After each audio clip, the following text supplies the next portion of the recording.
I want you to close your eyes for a second. Okay, I'm playing along. Imagine you are in Miami. You're walking down the dock at this incredibly high-end marina. Right, the kind of place where everyone's wearing those expensive loafers without socks. Exactly. You see the gleaming white hulls, the teak decks, and you stop in front of a corporate office. The sign on the door says Victory Marine Holdings. So naturally, you walk inside expecting to look at a glossy catalog for a super yacht, Right.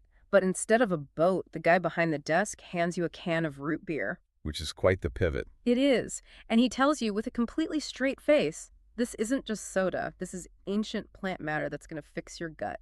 Honestly, it sounds like a fever dream. Or maybe sunstroke from being out on the marina too long. It really does. But this is exactly the scenario we are unpacking today in this deep dive into the source material. We are looking at a company called Victory Marine Holdings Corp., ticker symbol VMHG. And we are diving into a massive, frankly head-scratching corporate pivot that just happened in early 2026. A hard right turn from selling million-dollar luxury vessels to selling prebiotic soda for $3 a can. It's fascinating. We've got a whole stack of documents here to guide us. We're talking SEC filings going back to 2024, 10Ks, 10Qs. Plus a very revealing change of control disclosure from January 2026, some recent press releases, and the website for a brand new product line called Goodsey. And before we get into the weeds, I want to make sure you, our listener, understand the mission today. This isn't just a story about a funny product change. No, not at all. It is a real-time case study in how the plumbing of the public markets actually works. Exactly. It's about how a corporate shell, which is literally just a legal entity on paper, can shed its skin and become something entirely different overnight. So let's probably start with the before picture. Because up until very recently, VMHG was exactly what its name suggested. Right. If you dig into the 10K filings from 2024 and those quarterly reports straight through 2025, Victory Marine Holdings was a yacht sales, brokerage, and consulting firm. Based right there in Miami, Florida. And they weren't just some guy with a dinghy on Craigslist, you know? They listed legitimate, high-end partnerships. I saw that in the filings. They had names like Johnson Yachts, Mazu Yachts, Sunreef Luxury Catamarans. They were really positioning themselves as a world-class brokerage. They were. The former CEO, Orlando Hernandez, had been running the ship pun fully intended for quite a while. But, and this is the crucial part, the glossy brochure on the outside really didn't match the bank account on the inside. Not even close. We looked at the Q3 2025 report, and saying they were taking on water doesn't even begin to cover it. No, it was the Titanic post-iceberg. By September 30th, 2025, the company's financial picture was just catastrophic. They had zero cash on hand. Wait, I want to emphasize that for you listening. Literally zero. Not just low cash, but actually $0. $0.00. And they had an accumulated deficit of over $6.1 million. I mean, how does a company with $0 even keep the lights on? Do they just ignore the electric bill? Well, often in these microcap situations, they rely on what are called officer loans. Meaning the boss pays? Yeah, the people running the company essentially lend their own personal money to the business just to keep the corporate entity on life support. Wow. And because of that, the auditors included a going concern warning in the filing. Which is accountant speak for what exactly? It's accountant speak for, we have substantial doubt that this company will even exist in 12 months. Right. Now, I did see that for the first 9 months of 2025, they generated some revenue, about $560,000. They did, but they were operating at a steep net loss.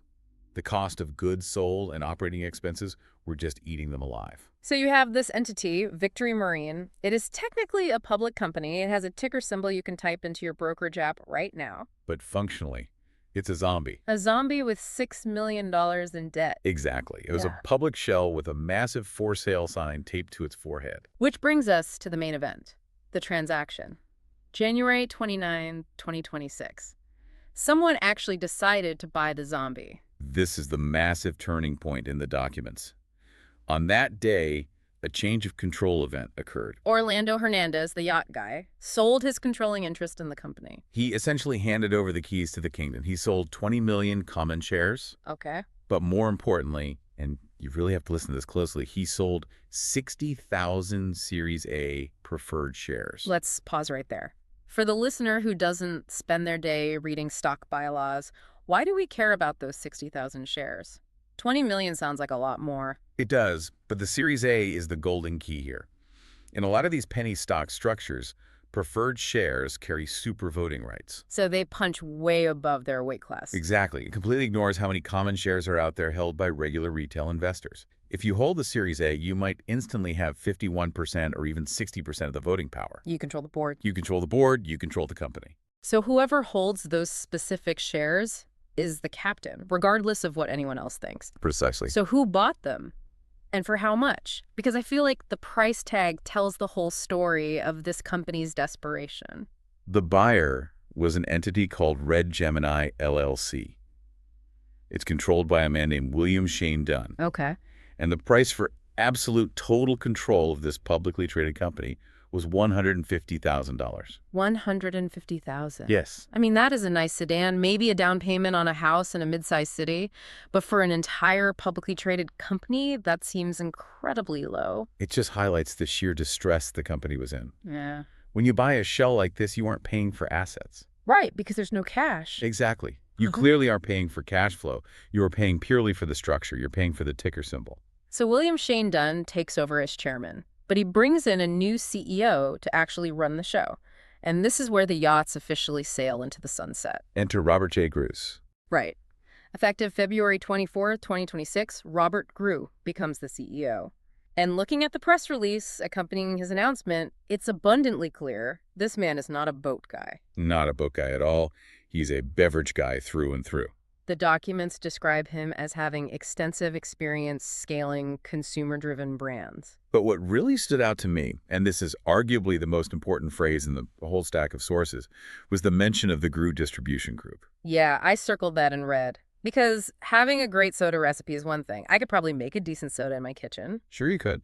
But getting that soda onto a shelf at a national grocery store is a completely different nightmare. It is the notorious last mile problem of retail. Yeah. It is incredibly difficult and expensive. So the fact that the new CEO comes with his own distribution group attached implies they aren't starting from scratch on logistics. Exactly. They have the pipes already built to move product. The press release also talks about a disciplined restructuring and moving toward enterprise value creation. Which is basically corporate speak for, we are deleting the yacht business today and becoming a beverage company. Precisely. The boats are gone. Okay, let's unpack this new product. Because if you're going to pivot away from luxury yachts, you better have something really interesting to sell. And they do. The brand's called Gutsi, spelled G-U-T-S-I. And their tagline is, trust your gut. It's a whole line of functional beverages. Prebiotic mineral sodas, sparkling water, still water. But they are leaning very hard into a highly specific ingredient angle that you definitely don't see every day in the soda aisle. You mean the dirt angle? The dirt angle, yes. They politely call it fulvic and humic minerals, but essentially, yes, it's dirt. I was reading the FAQs on the Gutsi website, and they are surprisingly transparent about this. They explain that these minerals come from ancient plant matter decomposed over thousands of years. It's basically ancient peat or humus. So, just so I'm crystal clear on this, I'm drinking decomposed ancient swamp plants. Well, when you say it like that, it sounds completely unappetizing. It kind of does. But in the wellness world, this is actually a legitimate and growing trend. The scientific claim is that fulvic minerals are incredible delivery vehicles for the body. Okay, how so? They help transport nutrients across the cell wall much more efficiently. And then the humic minerals act as the cleanup crew. The cleanup crew. Yeah, they bind to toxins and heavy metals in the gut and help your body flush them out. So one puts the good stuff in and the other takes the bad stuff out. That's the pitch. A natural, ancient in and out system. And they're putting this swamp magic into a soda. Yes, they have a prebiotic mineral soda. It's got all your classic flavors: root beer, cola, ginger ale, orange cream. But I'm guessing it doesn't have the classic sugar profile. Definitely not. Instead of 40 grams of sugar, it has 4 or 5 grams. And it includes inulin. Inulin. I see that word on nutrition labels everywhere right now. It's a fiber, right? It's a prebiotic fiber, yeah. Yeah. It feeds the good bacteria in your gut microbiome. So the pitch to the consumer is, drink a root beer, it's low sugar, and it actually feeds your gut flora while providing these trace ancient minerals. It's incredibly on trend. You look at brands like Poppi or Olipop that have just exploded in the market recently. Right, the functional soda space is booming. It seems like VMHG, or whatever they end up changing their name to, is trying to catch that exact same wave. But they are differentiating themselves with that ancient mineral aspect. And I noticed a specific detail about their water line, too. The still water is alkaline, sitting at a pH of 8.0. Which is another massive consumer trend right now. Yeah, people love alkaline water. Right, but obviously their sparkling water isn't alkaline because the carbonation process naturally makes things acidic. Ah, So they are smartly trying to hit multiple market segments at once. The alkaline water drinker, the sparkling water fan, and the healthy soda drinker. Now, looking at the business model laid out on their website, I noticed something interesting. It currently says pre-order. Yes, it says anticipated delivery second quarter 2026. So as of right now, you can't just walk into a corner store and buy a can of Gucci. Not yet. They are building the hype and collecting orders before the inventory actually drops. And they also have an affiliate program prominently featured. They do. It says, share it and earn up to 10% commission. That's a really modern grassroots strategy. It is. It suggests they are planning a strong direct-to-consumer push alongside whatever retail distribution group can bring to the table. You basically turn your most loyal customers into your active sales force. Okay, so we have the shiny new product. We Yeah. have the experienced beverage CEO. Yep. But we have to go back to the boring, scary part of the filings, the financial structure. The baggage. The baggage. Because this is still VMHG. This is still the corporate entity that had zero cash just a few months ago. And this is where the rubber really meets the road for you as an observer. This is what you need to understand about reverse mergers. Lay it out for us. When you buy a shell company, you don't just magically get a clean slate and a shiny new ticker symbol. You inherit the history. And VMHG has some very specific, very heavy financial baggage. Let's talk about the shares, because I saw a number in the filing that made my eyes kind of pop out of my head. You're probably looking at the massive difference between their outstanding shares and their authorized shares. Exactly. So as of late 2025, they had about 110 million shares outstanding. Right. That's the actual slice of the pie that exists in the world right now. But the authorized shares, meaning the total ceiling of shares they are legally allowed to print if they want to, is 1 billion. 1 billion. With a B. Whoa, wait, so they have issued 110 million, but they have the board's permission to just hit print on up to 1 billion. Correct. That is a massive, massive ceiling. And why does a company with zero cash need a ceiling that high? To sell more stock, to raise money. Exactly. Think about their current situation. They need to build inventory for Gucci. They need to pay for marketing. They need to pay Mr. Gru's salary. Right. And they can't exactly walk into a local bank and get a small business loan.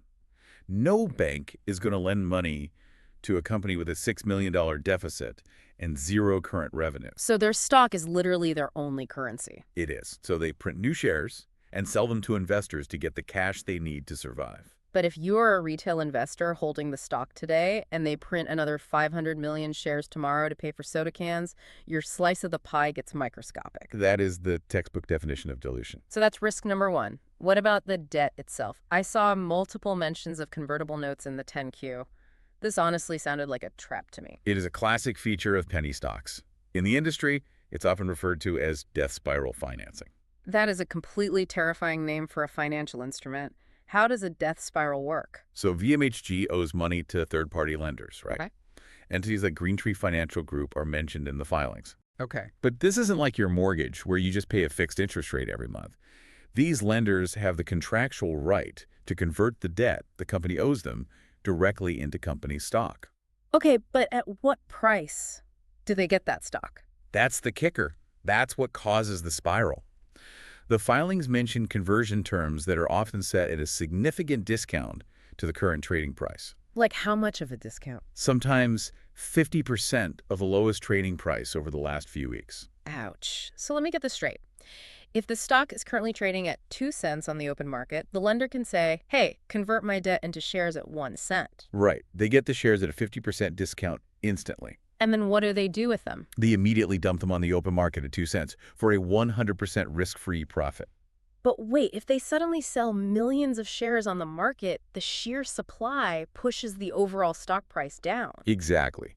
Now the price drops to, say, 1.5 cents. Oh, I see where this is going. So the next time they want to convert a chunk of debt, the new lowest price is 1.5 cents, meaning they get their new shares at 0.75 cents. And they sell again. And the price drops again. It creates this constant crushing selling pressure.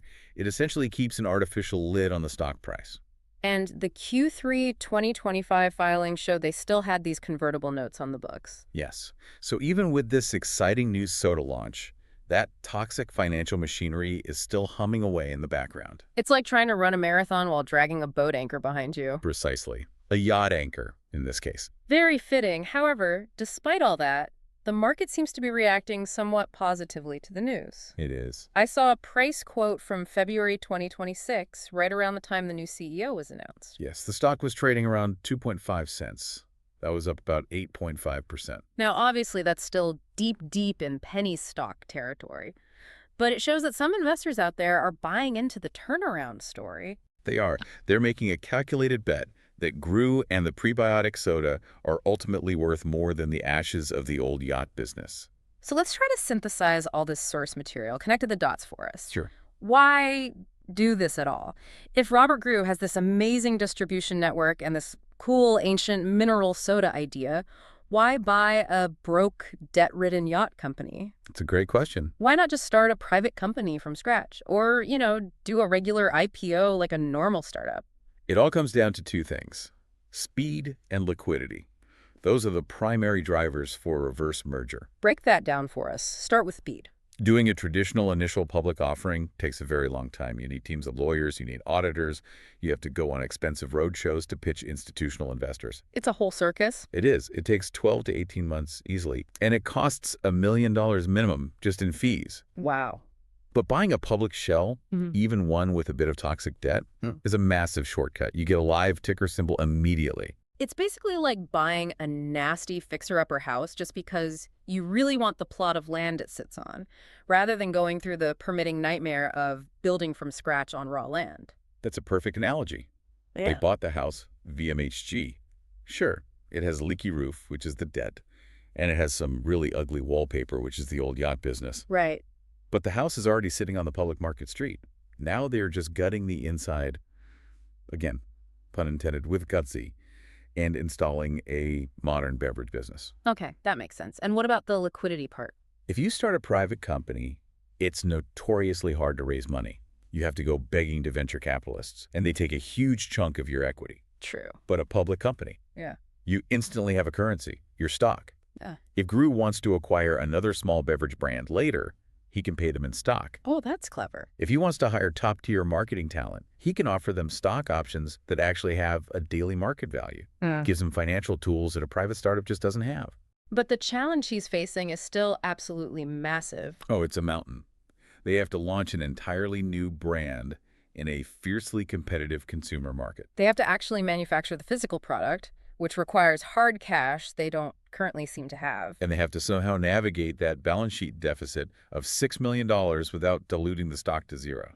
But they do have GRUs, and looking at all these documents, I think he is the ultimate wild card here. He is the central thesis of the investment, really. The sources heavily emphasize his GRU distribution group.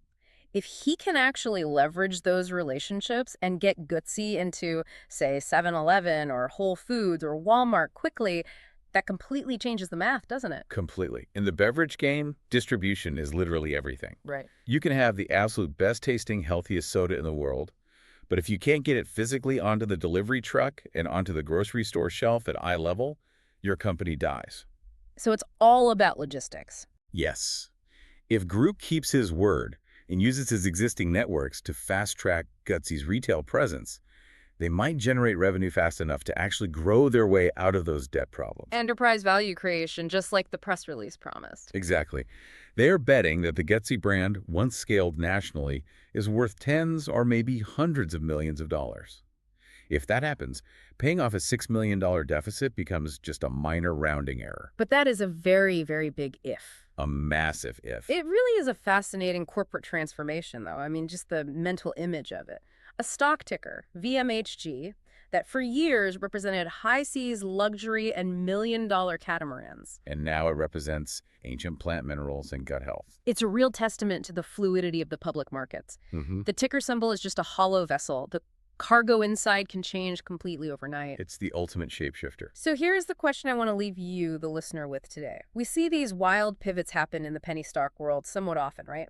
Yeah, you'll see a failing tech company suddenly declare they are a gold mining company, or a biotech firm suddenly pivot to crypto. Right.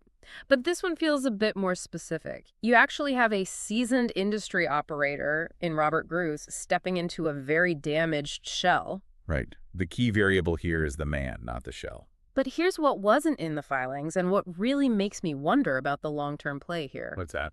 The regulatory environment for functional beverages. Oh, that's a great point. They are making some pretty specific borderline health claims with these ancient fulvic and humic minerals, right? Talking about cellular absorption and flushing toxins. Yes, the FDA watches that kind of language very closely. Exactly. So my question is, what happens if the FDA decides to crack down on the gut health claims in the soda aisle? It would be a huge headwind. Can the distribution muscle of a veteran like Gru actually compete with the giants of the healthy soda world, the Pappas and Ollie Pops, who have massive venture capital war chests, when he's starting with a balance sheet that is technically underwater and potentially facing tighter regulations? Or will the crushing weight of those old yacht debts sink the entire ship before the first can of dirt soda even hits the shelves? That is the multi-million-dollar question. It's a pure race between revenue growth and debt conversion. And we will be watching from the dock. Or maybe sipping a prebiotic soda while we wait. Just a reminder to everyone listening, this is a deep dive into the source material provided. This is definitely not financial advice. Indeed. These are incredibly volatile waters, so always do your own thorough research. Thanks for joining us on this deep dive. We'll catch you on the next one. Take care, everyone.